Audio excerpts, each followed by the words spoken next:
Aquí comienza 1.5 grados. Episodios antes, durante y después de la COP30. Entrevistas para entender algunos de los temas más relevantes para América Latina. Esta temporada desde Belém do Pará, en Brasil.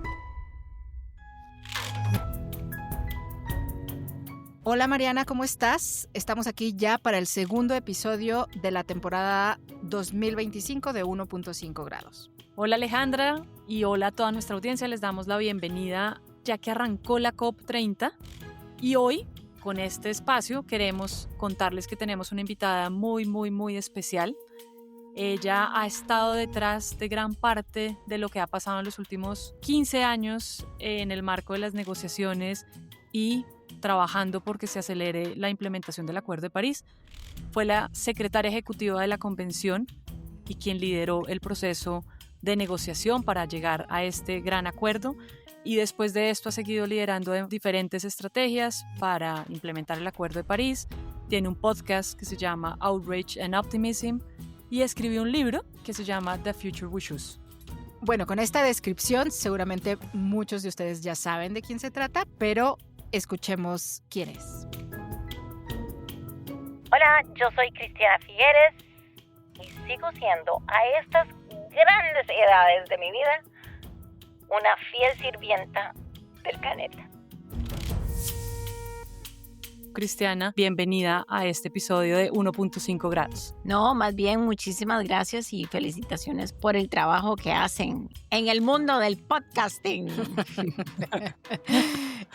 Bueno, Cristiana, bienvenida. Queremos arrancar este episodio preguntándote un poquito sobre la esperanza. Porque cuando leemos noticias, medios, redes sociales, hay un sentimiento muy amplio de desesperanza, de ansiedad, de impotencia, a veces de ira, y un sentimiento de que todo es más grande que una misma, ¿no? Entonces, muchas veces estos sentimientos nos hacen sentirnos incapaces de actuar, así que nos gustaría hablar sobre por qué vale la pena intentar seguir adelante, cómo debemos movernos, cómo podemos apoyar esfuerzos y de alguna manera la COP que va a ocurrir ahora en Brasil, pues es un pretexto para hablar de todo esto. Entonces, ¿qué te hace sentir esperanza de que podemos avanzar en la acción climática? ¿Qué has visto en tus viajes, en tus conexiones en el mundo, en el trabajo que haces, que te levanta el ánimo? Mira, esa pregunta te la quiero contestar desde dos puntos de vista que no son mutuamente excluyentes, sino que para mí son mutuamente apoyadores uno al otro. Lo primero es que yo pienso que esperanza, no sé si me gusta esa palabra, la convicción, yo quisiera cambiar la palabra por convicción. La convicción de que podemos no solucionar el cambio climático, porque eso ya no se puede hacer, entonces ni empecemos esa conversación, pero la convicción de que podemos hacer que no se den muchos de los estragos que la ciencia predice, culpa del cambio climático, esa convicción para mí es una responsabilidad, no es simplemente una actitud, para mí que es una responsabilidad diaria. Yo me levanto una mañana y después de meditar, yo sí leo las noticias y sé dónde estamos y sé que estamos atrasadísimos. Y sé que si bien antes de París íbamos hacia un mundo de mucho más de 4 grados de calentamiento, ahora estamos a 2.6, mucho mejor, pero todavía falta muchísimo para bajarlo a la protección del 1.5 grados. Y mucha gente argumenta que ya no podemos proteger el 1.5 grados. Entonces, yo sé que estamos en una situación de mucha dificultad y al mismo tiempo me parece que todas y todos compartimos la responsabilidad de hacer todo lo que podemos por entregarle a futuras generaciones un planeta lo más estable posible. ¿Va a ser perfecto? No, yo no creo en la perfección. Creo en el mejoramiento continuo. Y para mí es una decisión levantarme cada mañana Sufrir, porque sinceramente las noticias me hacen sufrir. Sufrir con las noticias, abrazarlas y transformar esa energía interior en una convicción que precisamente por eso es que yo voy a seguir luchando. Entonces, no es una esperanza, no es fe religiosa, no, es una firme convicción, es responsabilidad histórica, es responsabilidad de un legado que compartimos todos en este momento, porque todos los que estamos vivos en este momento somos ancestros, ya, tengamos o no tengamos hijos. Ya somos ancestros y tenemos una responsabilidad hacia las generaciones futuras. Ahora, esa es la parte moral. Además, punto número 2.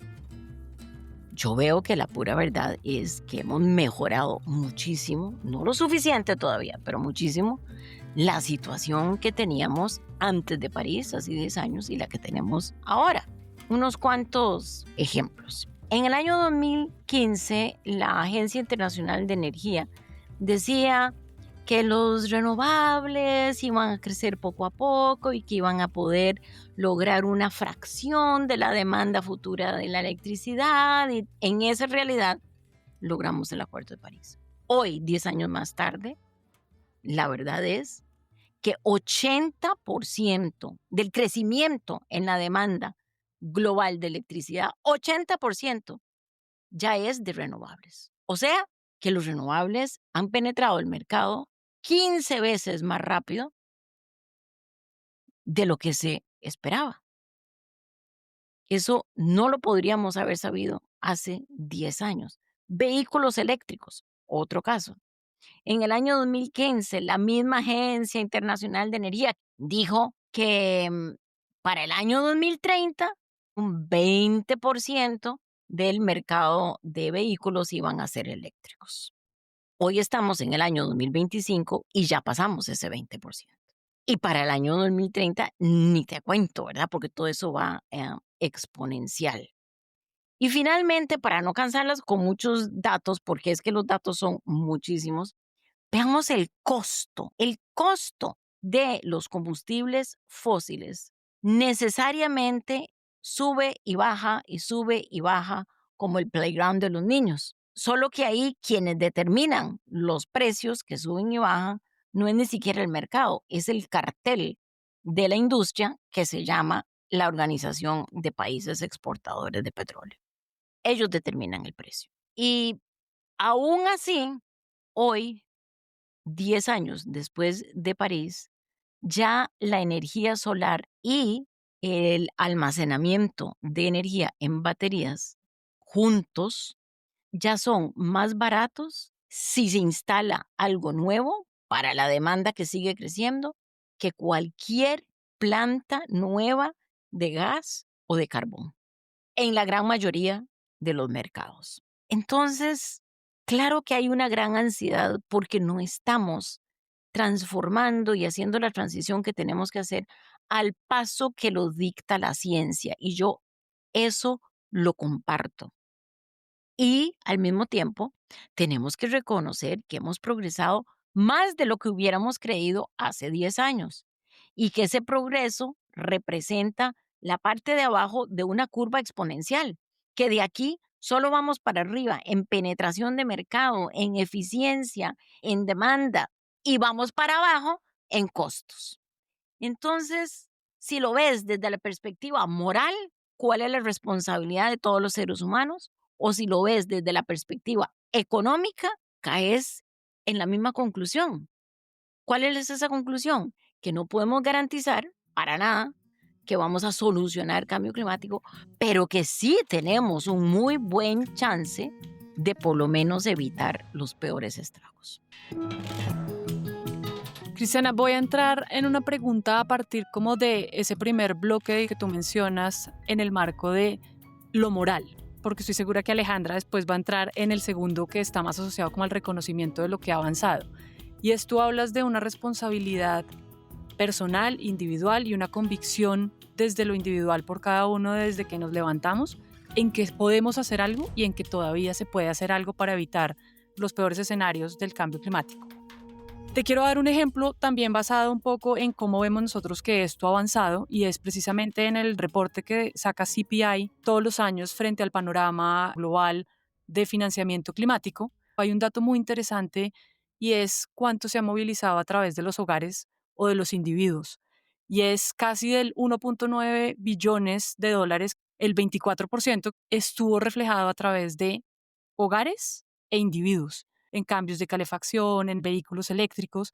Entonces, eso nos da a nosotros también un sentido de que hay un interés por parte de los individuos de tomar acción. Ahora, asociado a esto que nos contestabas frente a la responsabilidad individual, ¿cómo ves tú que podemos desde los individuos seguir tomando acción? Que en muchos casos hay una duda de qué puedo hacer yo ante un panorama tan complejo como persona, sin dejar de presionar, por supuesto, a los grandes emisores que también tienen que poner la gran parte del trabajo.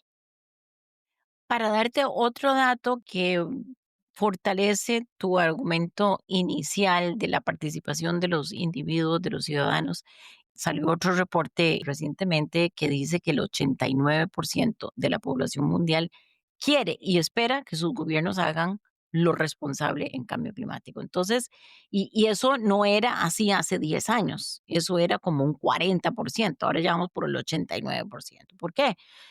Por las malas noticias, sinceramente, porque sabemos, ¿verdad?, que todos los estragos que ya estamos sufriendo sin proyectar hacia adelante. Entonces, estoy enteramente de acuerdo con vos que esa participación individual, ciudadana, viene creciendo también exponencialmente. Ahora, a mí me parece que si bien hay esa responsabilidad de saber qué tipo de electricidad tiene mi hogar, tiene mi oficina, tiene mi edificio, tiene mi ciudad, y qué puedo hacer por mejorar ese tipo de electricidad, de saber qué tipo de transporte estoy usando, de saber en el caso de las personas privilegiadas que tienen ahorros, a dónde están mis ahorros, si esos ahorros están dándole capital de trabajo a las industrias fósiles, uno se pregunta, ¿de veras queremos darle nuestro capital de ahorro a esas compañías o se lo queremos dar a otras industrias? ¿Cuál es el ejemplo que estoy dándole a mis hijos? ¿Cómo le contesto a mis hijos las preguntas sobre este mundo que estamos viviendo y sobre el mundo que viene? ¿Les digo que estamos fritos y que no tenemos ninguna opción? ¿O les digo, chicos, esto depende de nosotros, de que todos hagamos un esfuerzo? Entonces, la participación individual pasa por muchos aspectos, tanto el uso personal de la energía, el transporte, nuestras inversiones, nuestras conversaciones con nuestros vecinos, cómo educamos a nuestros hijos. Todo eso es a nivel individual. Y no para ahí, porque acordemos que estamos acá frente a una situación sistémica. Y entonces, si bien es cierto que yo como individuo soy el centro de mi sistema, también mi sistema va muchísimo más allá. Es como tirar una piedra en un lago y tenés todas las repercusiones. Entonces, lo que yo diga, lo que yo hago, lo que yo pienso, el ejemplo que yo doy, no es simplemente para mí y para las 3 o 4 personas que me rodean directamente. Esas repercusiones salen más allá, salen hacia mis vecinos, a la ciudad, hacia el planeta eventualmente. Entonces, no pasemos por la simplicidad de pensar que lo que yo hago individualmente tiene un efecto solo dentro de los límites personales míos. Eso no es así. Yo soy una convencida de que cuando caminamos en un bosque, sabemos que estamos viendo parte del bosque, pero que tal vez la parte más importante del bosque no la vemos. Y eso es el micelio que está por debajo, que conecta todos los árboles, los arbustos. Todo está interconectado por una red inteligentísima del micelio. Yo pienso que cada uno de nosotros, los seres humanos, somos una parte de un micelio humano y que lo que yo haga y lo que yo diga y la energía que yo proyecto pasa por ese micelio y podemos precisamente decidir si yo la energía que quiero mandar hacia ese micelio al resto de la humanidad y al resto de la vida en el planeta ¿Quieres ser energía positiva o quieres ser energía negativa? Pero que sale, sale. Entonces, de ahí la responsabilidad de decidir ser responsables. Cristiana, y hablando del micelio de las naciones, que es la COP, y es ese espacio que ocurre cada año, estamos llegando a Belém en el primer día de la COP30. Llegamos con información bien preocupante. Este año tenían que presentarse los compromisos climáticos de todos los gobiernos, las llamadas NDCs, y llegan muy cortas en ambición. Ni siquiera tenemos las NDCs de todos los países y las que tenemos están lejos de ese límite seguro que hablábamos de 1.5 grados. Entonces, hablando de lo que tiene que pasar aquí en Belém de la COP, ¿cómo reconocemos los avances que se han logrado hasta acá y que ya nos hablaste de varios de estos avances tecnológicos, estos avances económicos, ¿no? Alrededor de las renovables que están marcando la salida de fósiles. Pero ¿cómo reconocemos estos avances sin perder el sentido de urgencia de lo que tiene que pasar en los siguientes años y la necesidad de acción? ¿Qué tipo de señales tienen que darse en esta COP sobre eso? Sí, bueno, como todo en la vida no es ni blanco ni negro, ¿verdad? Es un montón de matices de gris. Lo primero que yo quisiera a los escuchas recordarles es que esta no es una COP a la cual vamos preguntando cuál es el macroacuerdo legalmente vinculante que se está negociando. No hay. Ya el Acuerdo de París fue negociado, fue acordado y además desde París hasta ahora se han ido acordando casi todos, no todos, pero casi todos los puntos que nos quedaron pendientes en París. Entonces, ir a Belén preguntando, bueno, ¿y entonces qué se va a negociar? Esa es la pregunta incorrecta. Acá lo que tenemos que hacer es, llegando a Belén, es decir, ok, y todo eso que se ha acordado, ¿a dónde se está demostrando? ¿A dónde se está ejecutando? ¿Cuál es la velocidad de esa ejecución? Entonces, pasar de la mentalidad de negociación a la mentalidad de implementación.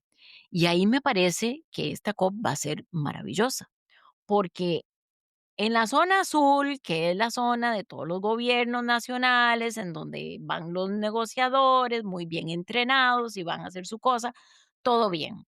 En la zona verde, que es literalmente, geográficamente separada de la zona azul, van a estar miles de pruebas y de demostraciones de lo que se está haciendo a nivel local.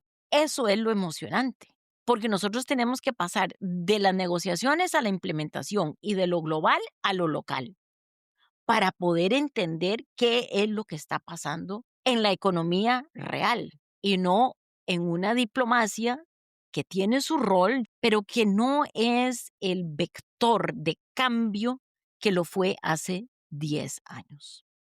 Y por lo tanto, afinemos la mirada para Belém. Lleguemos con la pregunta correcta. ¿Cómo se está implementando esto? Por favor, denme pruebas de implementación y dificultades de implementación también, porque no es simplemente que todo es fácil, nada es fácil. Pero veamos la realidad, veamos lo que yo le llamo la economía del cambio climático con más atención que la diplomacia del cambio climático. Cristiana, tú nos dabas muchos ejemplos, la mayoría de ellos asociados a energía, pues que es uno de los grandes énfasis, por supuesto, de la acción que hay que poner, pero aprovechando que estamos pensando en la Amazonía, que vamos a estar en la Amazonía, que países de América Latina tenemos también gran parte de nuestras emisiones asociadas a la agricultura, a la ganadería, sobre todo a la deforestación. ¿Cuál sería un mensaje para fortalecer también la implementación de acciones en estos sectores? Que vemos unos avances importantes, sobre todo en el sector energético, y a veces vemos muy rezagados los temas asociados a agricultura, ganadería, a la conservación y el cuidado de los ecosistemas. ¿Cuál sería también tu mensaje frente a las necesidades que tenemos países también de avanzar en ese frente? Sí, yo diría que no es que a veces están rezagados, es que están definitivamente rezagados. Y eso sí es problemático y es entendible, ¿verdad? Porque el sector de energía es responsable de más o menos tres cuartas partes de las emisiones y todo lo que viene del uso de suelo es responsable de una cuarta parte. Entonces, me parece que era entendible que primero la atención se volcara hacia la energía. Así con todo lo difícil que es la transición energética, es más fácil que la transición en el sector uso de suelo. Yo siempre pienso en el sector uso de suelo como la cenicienta de nuestros esfuerzos, ¿verdad? Súper importante, no pasa nada sin ella, pero la tenemos súper rezagada. La buena noticia ahí es que estamos en Brasil y que estamos en la Amazonía y que entonces a nadie se le puede olvidar cuando van y salen de los sitios de negociación, qué sé yo, a nadie se le puede olvidar que estamos en la Amazonía, que estamos en medio de uno de los pulmones de aire más grandes del mundo. Y eso me parece que simbólicamente es muy importante. Más allá del simbolismo, yo le agradezco a la presidencia brasilera que ellos decidieron elevar el nivel de esa conversación. Sí, por supuesto, energía, pero ya es hora de subirle la atención a todo lo que es conservación de los pocos bosques primarios que todavía tenemos, la reforestación, la regeneración de suelos degradados, la agricultura sostenible y de regeneración, etcétera, etcétera. Todos esos subsectores de lo que es el sector uso de suelo, ya es hora de que nos volquemos con muchísima más atención y más premura hacia esos sectores. ¿Son más difíciles? Sí. ¿Por qué? Porque su implementación está muchísimo más distribuida a través del mundo. Uno puede, por así decir, cerrar una planta de carbón, cerrar una planta de gas y ahí obtenés un montón de reducciones de emisiones. Y eso es una decisión de los dueños de esa planta. 3, 4, 5, 10, 20 dueños, no sé, pero es una decisión de un grupo muy reducido de personas. Eso no es así en el sector de uso del suelo.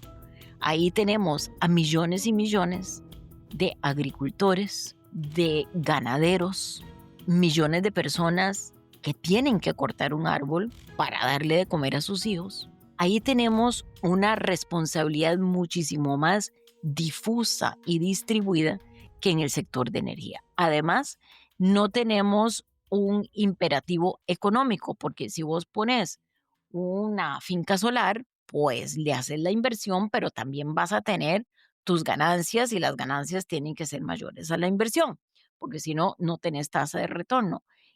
Esa lógica del mercado no existe todavía en la mayoría de los subsectores del uso de suelo, porque no hemos valorado el servicio que están dando los bosques, porque pensamos que un árbol talado tiene más valor que un árbol en pie, o porque pensamos que una vaca pastoreando por allá en un potrero tiene más valor que un bosque primario o incluso secundario. Entonces, eso sí requiere cambiar el chip y darnos cuenta que no hemos estado valorando todos los beneficios y todos los valores agregados de la naturaleza y que tenemos que empezar a hacer eso. Yo le agradezco muchísimo a Brasil que ellos han lanzado una iniciativa ambiciosísima y han lanzado el concepto de un nuevo fondo que busca capitalizarse hasta 125 billones de dólares, precisamente para ayudar en este sector y, muy importantemente, para ayudarle a las poblaciones indígenas que tienen cientos, si no miles de años de ser los únicos que han estado protegiendo los bosques de nuestro planeta. ¿Cuánto van a lograr ahora en la COP? No sabemos.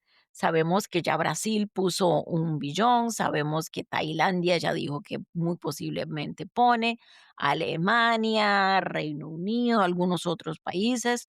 hay toda una campaña por lograr también inversiones filantrópicas y luego, por supuesto, salir al sistema financiero más formal de los bancos de desarrollo para que también ayuden a capitalizar. Es una quijotada, diría yo, y me parece genial la quijotada. Me parece que ellos merecen todo el apoyo de todos nosotros para que eso pueda salir adelante. ¿Se ha hecho antes en el mundo? No. Por eso digo yo que es una quijotada, porque sinceramente, representa una responsabilidad moral frente a los pueblos indígenas y frente a la naturaleza. Y esto es totalmente innovador, nunca se ha hecho antes. Entonces, me encanta ese molino de viento que han puesto ahí y me parece que todos deberíamos de soplar lo más posible. Absolutamente. Y en ese sentido, creo que el hecho tan simbólico de hacer la COP en la Amazonía para que la gente podamos ver cómo es, ¿no? Y no nos imaginemos ahí una cosa romántica, sino realmente vivirla es parte de eso mismo. Y hay muchos simbolismos alrededor de esta COP que incluye que es el 10º aniversario del Acuerdo de París, que regresamos al punto donde se adoptaron la Convención de Cambio Climático y las convenciones de biodiversidad y de certificación. Entonces, se siente también como un cierre, ¿no? De una serie de procesos y el abrir una nueva De un era ciclo. hacia Sí, adelante de implementación, como decías. así es. Entonces, tomando todo esto en cuenta y el hecho de que tú eres una de las arquitectas más importantes detrás del Acuerdo de París, ¿qué mensaje te gustaría dejarle a nuestra audiencia al principio de esta COP de qué es lo que tenemos que hacer hacia adelante? Yo creo que mi mensaje es, no hay ninguna garantía de éxito en nada en la vida. Y esto no es una excepción. No hay ninguna garantía. Pero el hecho de que no hay ninguna garantía no justifica que no hagamos todo lo que esté dentro de nuestro poder por acelerar una transición que ya empezó, pero es poder manejar esas dos realidades al mismo tiempo, porque no hay que caer en el simplismo de decir, bueno, si nadie nos puede garantizar el éxito, entonces yo me voy a la cama y agarro la sábana y me la pongo en la cabeza y no salgo en los próximos 50 años. O sea, tenés el derecho de hacer eso si querés. Me parece que tu salud mental no se va a mejorar y mucho menos se va a mejorar la salud planetaria. Entonces, la otra opción es decir, wow, ok, sí, esto es súper difícil. ¿Y qué momento tan importante estamos viviendo en la historia de la evolución humana y de la evolución del planeta? Porque que no nos quepa ninguna duda. Nosotros los que estamos aquí ahora somos los que podemos de veras marcar la diferencia. Yo tengo un nieto que hoy mismo cumple 11 meses. Cuando ese nieto sea mayor de edad, ya su generación no va a tener la posibilidad de marcar la diferencia porque ya para esa época ya va a estar marcado el curso. Entonces, somos nosotros los que tenemos esa posibilidad. Y esa posibilidad de tener tanta consecuencia, una influencia tan consecuente sobre todo el planeta, sobre toda la humanidad, sobre todos los seres vivientes en este planeta, a mí me parece que es un mandato sagrado. Totalmente de acuerdo, Cristiana. Quisiéramos, para cerrar este episodio, que ha sido muy interesante oír tu percepción frente a lo que viene, frente a la responsabilidad que tenemos como individuos, frente a los avances que hay y lo que esperamos también que se empiece a dar en esta COP, más allá de las negociaciones, sino llegar a la implementación. Finalmente sabemos que tú y nosotras sí latimos por la acción climática. ¿Cómo late tu corazón ahora, en el día que estamos empezando la COP30 aquí en Belén? Mira, la pura verdad con alegría. Es que qué maravilla que el mundo se movilice una vez al año para venir y conversarnos y intercambiar ideas, éxitos, fallos, lecciones. Qué maravilla. Y celebremos a Brasil, que han hecho una excelente labor para preparar esta COP, que en la geopolítica que tenemos ahí con el vecino del norte no es para nada fácil. han desplegado una capacidad diplomática impresionante, han movilizado muchísimos aliados. Eso no quiere decir que esta COP va a ser fácil. Yo no me acuerdo nunca de ninguna COP y yo empecé antes de que las COPs fueran.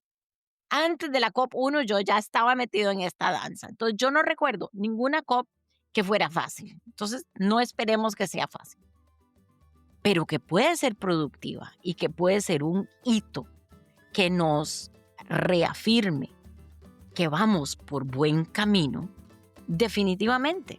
Así que yo estoy emocionada. Cristiana, muchísimas gracias por todos tus insumos. Ha sido realmente inspirador escucharte. No, gracias por la invitación.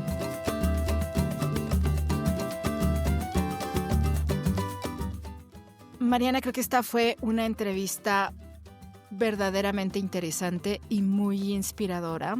El mensaje con el que yo me quiero quedar de esta conversación con Cristiana es la convicción con la que tenemos que vivir el cambio climático, la convicción de que podemos hacer algo, la convicción de que todos y todas somos responsables y la convicción de que cada uno de los granitos de arena que podemos poner van a ayudar al resultado final de los esfuerzos en este proceso. Sin duda fue una conversación muy interesante y una invitada pues muy especial.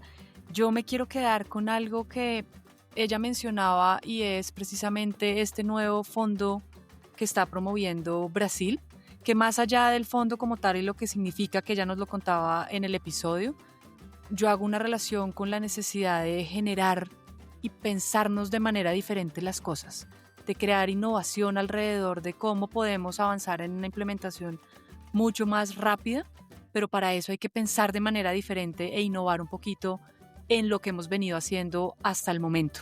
Y creo que este fondo que se está planteando es precisamente un resultado de eso, de pensar diferente y de innovar en los mecanismos financieros, en este caso puntualmente. Completamente de acuerdo, Mariana. Con esto cerramos el episodio. Muchas gracias por escucharnos y recuerden que mañana temprano comenzamos con los episodios en los que les estaremos contando el día a día de la COP30. Recuerden seguirnos en redes sociales como @transformaglob y compartir este y otros de sus episodios favoritos del podcast. Nos escuchamos pronto. 1.5 grados es un podcast editado por Alejandra López Carvajal, Maritza Florián Buitrago y quien les habla, Mariana Rojas Lacerda. El equipo de Diplomacia Climática de Transforma realiza la investigación y Natalia Gómez Gómez coordina la producción. La mezcla y el diseño sonoro son de Camilo Rojas Vallejo. Miguel Sánchez Labrada realiza el diseño de las portadas. La distribución y promoción está a cargo del equipo de comunicaciones de Transforma. Síguenos y escúchanos en tu plataforma favorita. 1.5 grados, un podcast de Transforma.